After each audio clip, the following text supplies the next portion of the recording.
¿Qué tal amigos? Bienvenidos a Tercer Fútbol, una nueva entrevista en nuestra página web, un nuevo diálogo en nuestro canal de YouTube.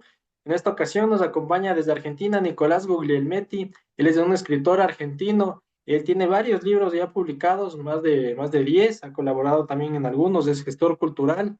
Y entre esos, de estos libros, varios son futboleros, que ya los vamos a ir andando, ya vamos a ir hablando. Nico, bienvenido a Tercer Fútbol. Gracias Martín, gracias por la invitación. Realmente un saludo para toda la gente que está allá.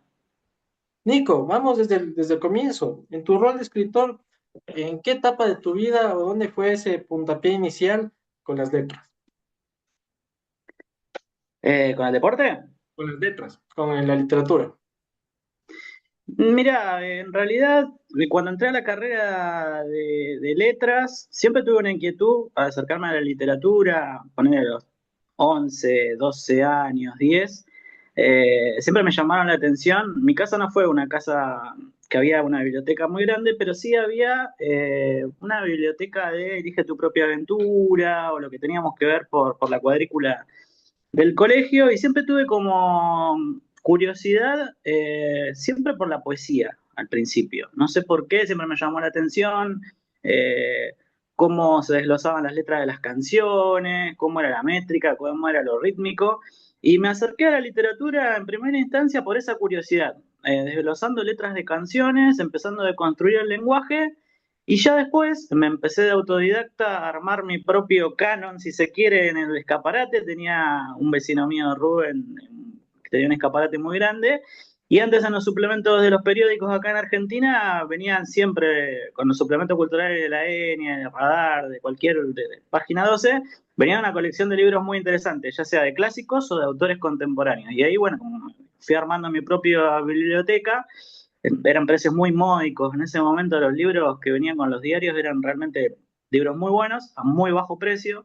Este hombre no me obligaba a comprar los libros, me los daba no me obligaba a comprar el periódico, directamente me daba los libros y me hizo un grueso favor, porque bueno, ahí fui armándome, después ya entré a letras, a la carrera de letras y ya en el primer cuatrimestre tuve literatura contemporánea y ahí bueno, tuve la suerte de tener profesores como Sergio Raimondi y Mario Ortiz, que son escritores de acá de esta ciudad, pero que son bastante reconocidos a nivel internacional, que me facilitaron cierta literatura que, eh, nada, me vinculó con otra manera de pensar la escritura. Y ahí yo, en paralelo con la carrera, empecé a escribir, ya de manera más, si se quiere, un poco más consciente de lo que estaba haciendo. Y siempre tuve el contacto, porque cuando entré a la universidad me encontré con un autor que se llamaba Marcelo Díaz, que escribió un libro que se llamaba La Espada, que La Espada era un jugador que jugaba acá bastante rústico, en Central bastante rústico, que jugaba en Olimpo de Bahía Blanca, que jugó en varios equipos. Eh, y bueno, hizo un librito muy bueno donde cruzaba la literatura, la poesía y el fútbol. Y bueno, eso me voló la cabeza, porque yo era fanático de Ortega, fanático de Maradona, y ahí empecé a producir el cruce entre poesía y fútbol y literatura, y después, bueno, empecé a escribir cuentos, novelas, pero ahí como que fue el germen de mi literatura y mi literatura vinculada al fútbol. Y bueno, vamos a entrar ya en un ratito en lo que es el fútbol, pero ¿cuáles han sido tus referentes? Un poco alcanzo a ver a Bukowski atrás, un disco de Calamaro, también en una revista del gráfico. ¿Cuáles han sido esos referentes tuyos a lo largo de tu carrera como escritor? Pienso que un poco mi cabeza funciona así como lo mencionaste. Siempre tuve presente desde el primer momento, como me formé un poco de autodidacta, este cruce. Para mí la literatura, yo era un poco como, nada, vengo de la generación que por ahí antes en la Argentina en las redacciones había no solamente periodistas, sino que había escritores también, como Soriano, Art, por nombrarte algunos. Eh, bueno, hoy en día, las plumas, por ejemplo, Leila Guerriero es una escritora que escribe ensayos, crónicas, y es periodista. Sonia Budassi, que es también de acá de Bahía Blanca, también.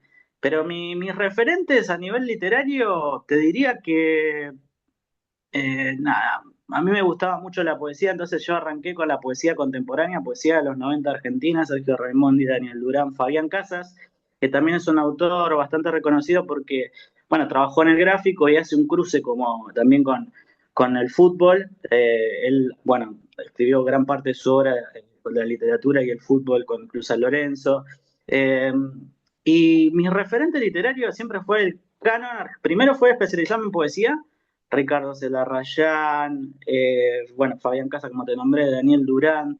Eh, Nada, te podría nombrar a Allen Ginsberg, William Carlos Williams, la poesía objetivista, poesía de los 90 argentina.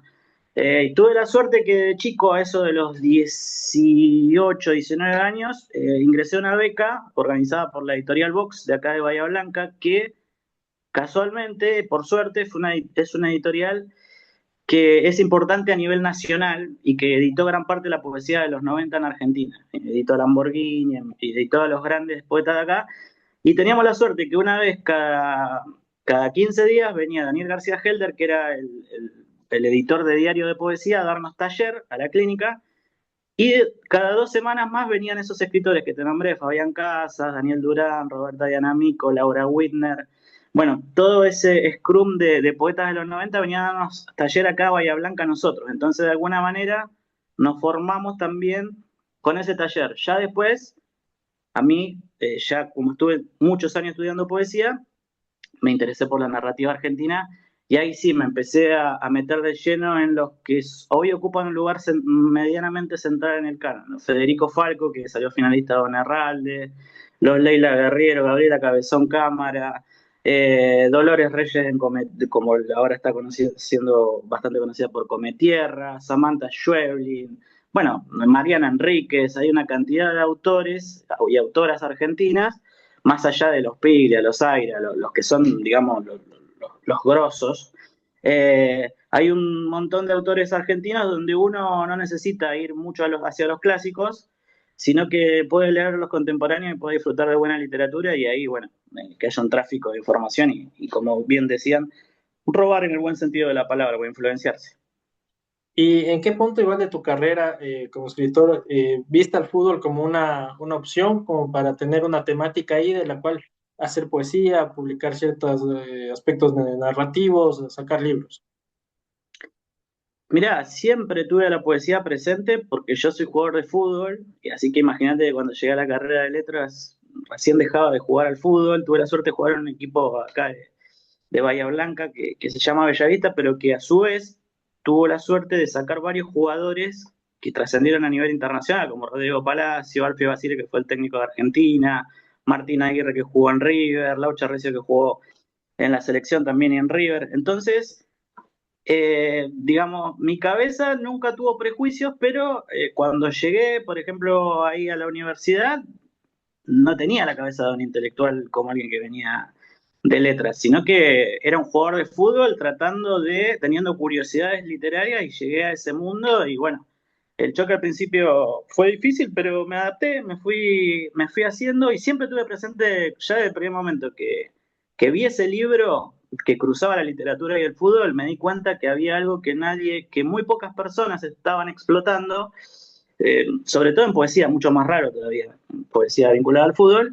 Eh, y después se lo vinculaba desde una literatura más de nicho. Por ejemplo, los cuentos, si uno se pone a leer, la literatura que hay vinculada al fútbol y a la literatura, medio que se ve. Yo me acuerdo que en ese momento a Fontana Rosa, a Soriano, no tanto Sacheri, porque después Sacheri con El secreto de sus ojos trascendió y ya como que se hizo más masivo. Pero siempre a los escritores que escribían vinculados al fútbol se lo miraba medio de reojo, por ahí, desde la academia o de ciertos sectores de legitimación. Entonces, como soy un gran porfiado, siempre mi gran objetivo es eso, tratar de, para mí, a mí me parece que el fútbol es un fenómeno social, por lo menos acá en Argentina, que trasciende, que moviliza, que hace que la gente haga locuras que no haría bajo ningún punto de vista por otras causas, como, no sé, el de vender un vehículo para irse a ver un mundial, o, no sé, no festejarle cumpleaños de 15 a la hija, agarrar toda la plata y viajar a ver un partido de no sé cuánto. Locuras que alguien no podría imaginar. Entonces, siempre me pregunté por qué la literatura argentina, siendo que tiene ese arraigo tan fuerte en la cultura del deporte, no tiene una gran novela, suponete, que esté atravesada por el fútbol. o que la literatura vinculada al fútbol fuera vista media de reojo. Entonces, desde el vamos, empecé primero con poesía, escribí sobre Ortega, sobre Maradona, sobre otros jugadores o los que me pasaba como jugador a mí, y después, ya como organizador del Festival de Narrativa y metiéndome de lleno en lo que era la narrativa, me puse a escribir novelas, eh, me pareció que era algo que me debía, intentar escribir una novela sobre fútbol y, bueno, como yo siempre también hago el cruce con lo distópico, con la ciencia ficción, bueno, la última novela como que tuvo así bastante rebote fue la de los robots, en un contexto de mundial, bueno, llegó a nivel nacional y llegó bastante lejos porque se ve en otros países, así que la verdad que fue una alegría que ese trabajo trascendiera el círculo de mi ciudad primero, después del país y que el fútbol se pueda mirar desde otro lado, ¿no? Que alguien vea un libro que esté vinculado al fútbol y que no te miren de reojo, sino que se considere literario eso y que no se quede nada más que en una crónica periodística o en algo que se limite un poco más. O algo menor en lo que viene a ser el periodismo o Mm. literatura mismo. Hablabas justamente de Ortega, de Maradona, que son protagonistas en tu poesía. Cuéntame un poco más cómo es esa conexión de llevar a un futbolista, a un ídolo, a un referente de la cancha, hacia lo que es un poema, hacia lo que son las letras. Y es muy fácil porque, bueno, antes había como toda una tradición de poesía de exaltación. Me acuerdo que una vez leí una oda a Paul Gascoigne, que me voló la cabeza. Me pareció un poema de Julián Barnes, me parece que era el autor. Me pareció genial cómo describía las imágenes, cómo describía esas contradicciones de Gascoigne, sus adicciones, cómo el fútbol inglés y cómo todo el mandato inglés de la monarquía exigía ciertas cosas para las jóvenes promesas del fútbol inglés y él como que se cagaba un poco en todo eso, los problemas que le trajo y cómo eso estaba descrito, eh, me pareció fantástico, me pareció sensible y me pareció vital y me pareció una buena manera de mostrar cómo es la construcción de los ídolos, porque me parece que muchas veces en el fútbol pasa eso.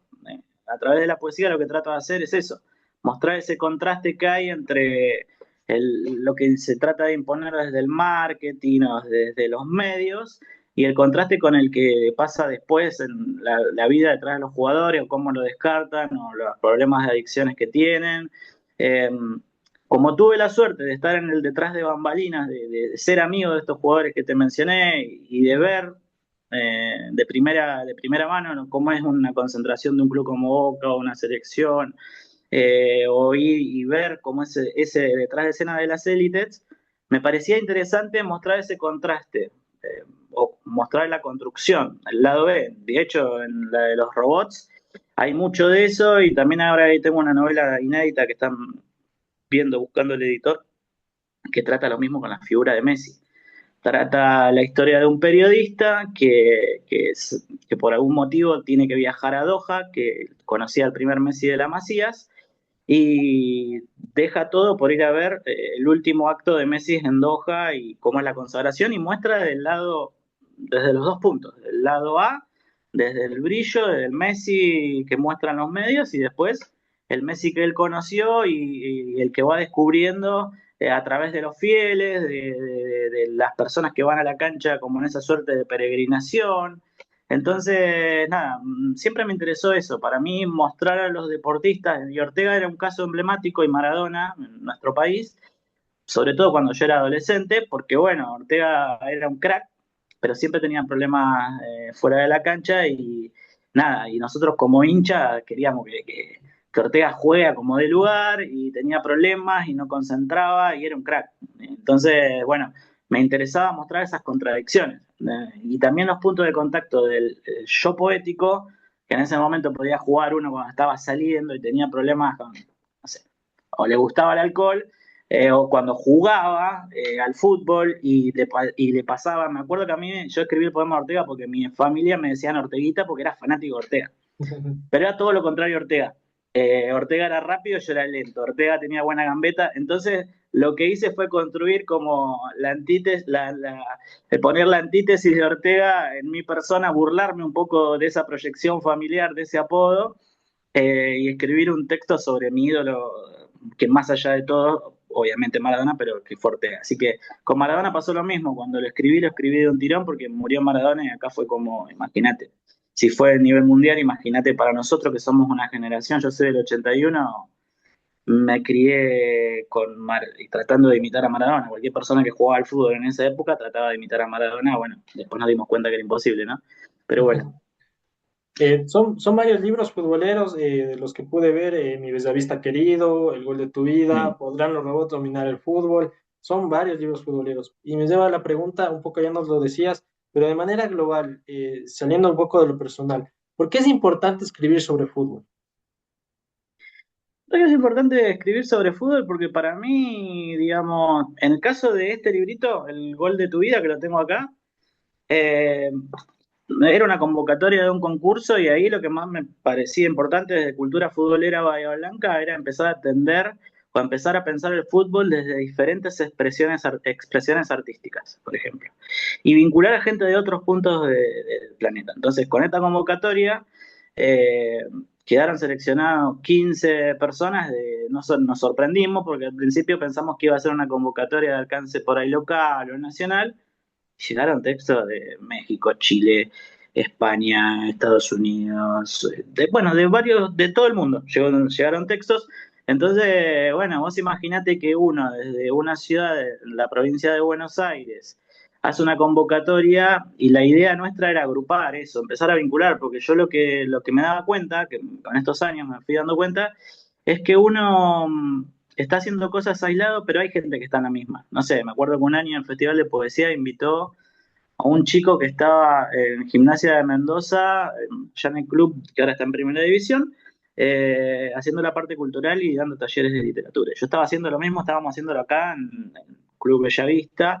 Entonces veíamos que hay gente que está eh, haciendo en diferentes puntos de Latinoamérica proyectos vinculados al fútbol y me parece que lo único que hay que hacer es por ahí convocar y unir las piezas. Entonces me parece que la finalidad de estos proyectos, mi Bellavista querido en su momento lo tengo por acá.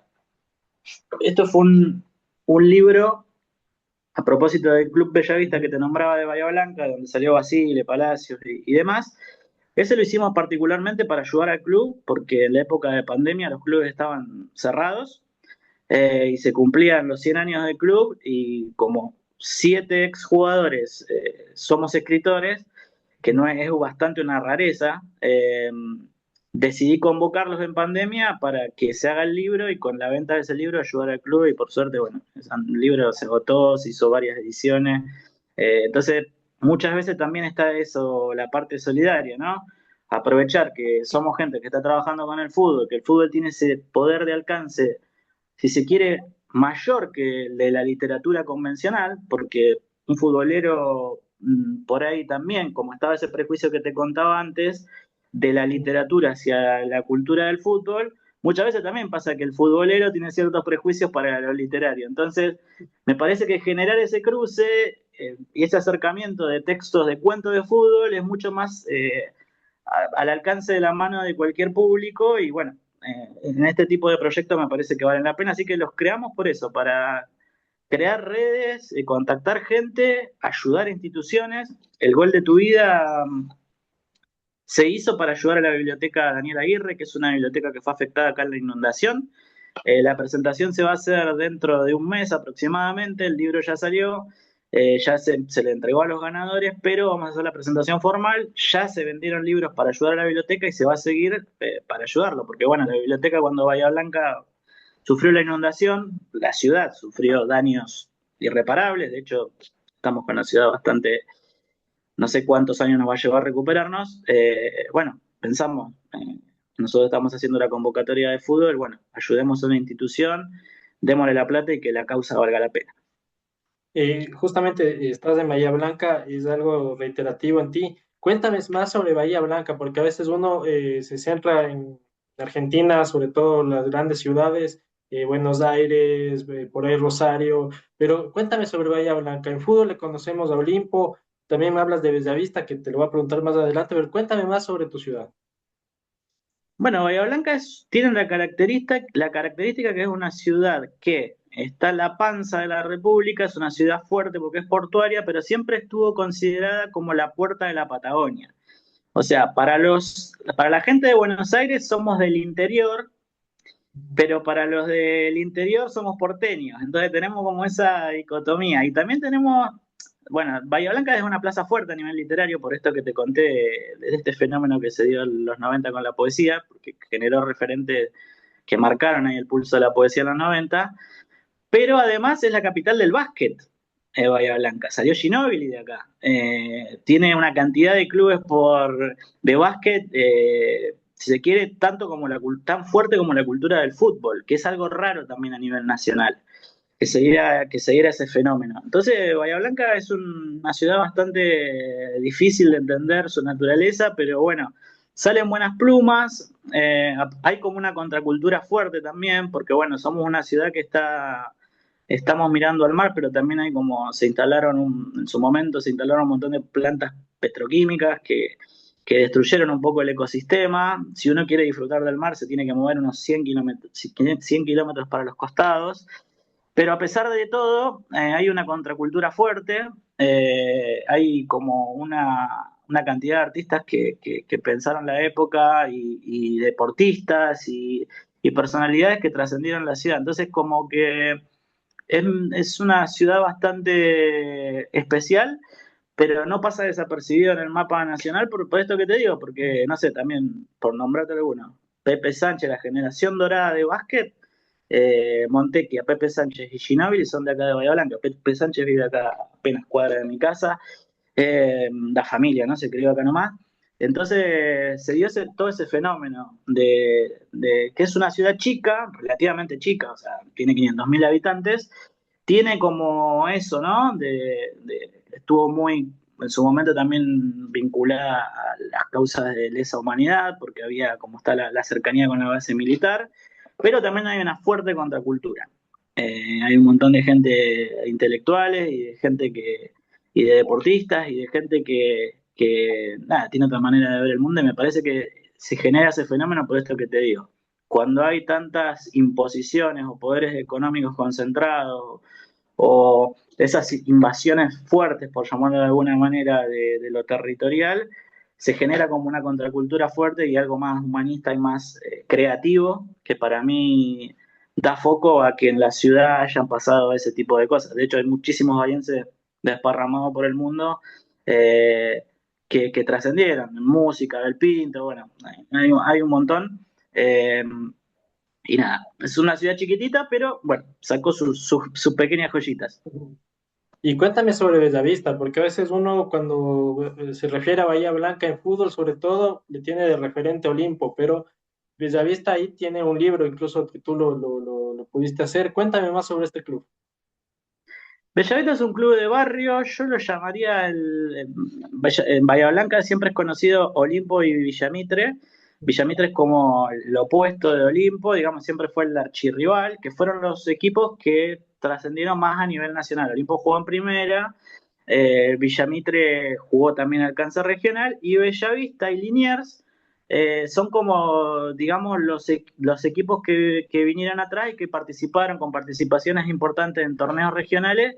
Y Bellavista particularmente es un club que en Bahía ganó un montón de torneos liguistas y tuvo esa particularidad que te digo. De Liniers, que es el archirrival de Bellavista, por llamarlo de alguna manera, junto a Tiro, salió Lautaro Martínez.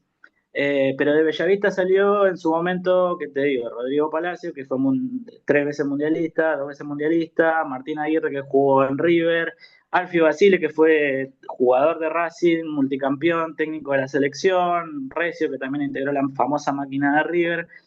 Entonces Bellavista también, al ser un club eh, de barrio que fue creciendo, hoy ya saca más jugadores, ¿no?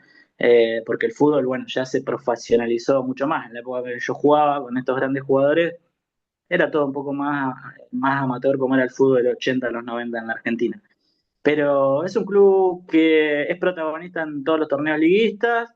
Cuando está la oportunidad de jugar algún torneo regional, eh, participa, tuvo bueno, imagínate que es Palacios, antes de saltar a Tres Arroyos, a Banfield y a Boca, con 20 años jugaba torneo regional Claro. de acá, jugando como si fuera el argentino C o B, que vendría a ser un torneo regional. Y bueno, imagínate que nosotros viajábamos, nuestro barrio, nuestro grupo de acá de Bellavista, viajábamos por todo el país siguiendo a ese equipo que fue legendario.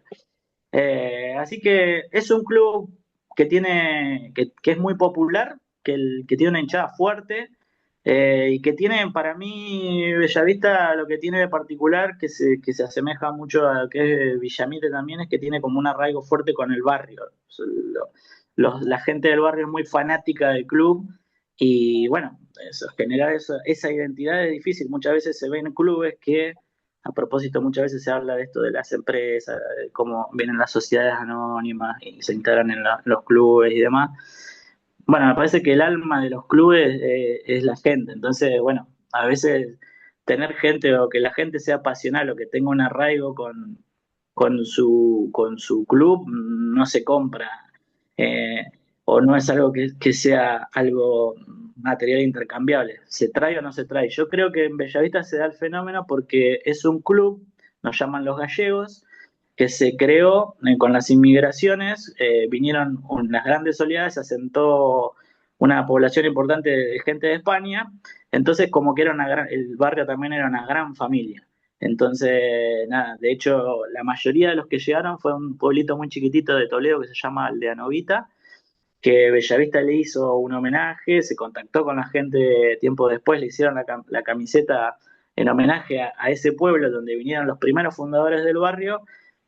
Y yo entiendo que hay un arraigo fuerte, después ya listo, ya se empezaron a venir segundas, terceras generaciones de los nietos, los abuelos y demás, pero me parece que el arraigo fuerte que hay identitario con los clubes, con ese fuerte de hincha, es por eso, porque un club también forma parte, y un barrio forma parte de una familia.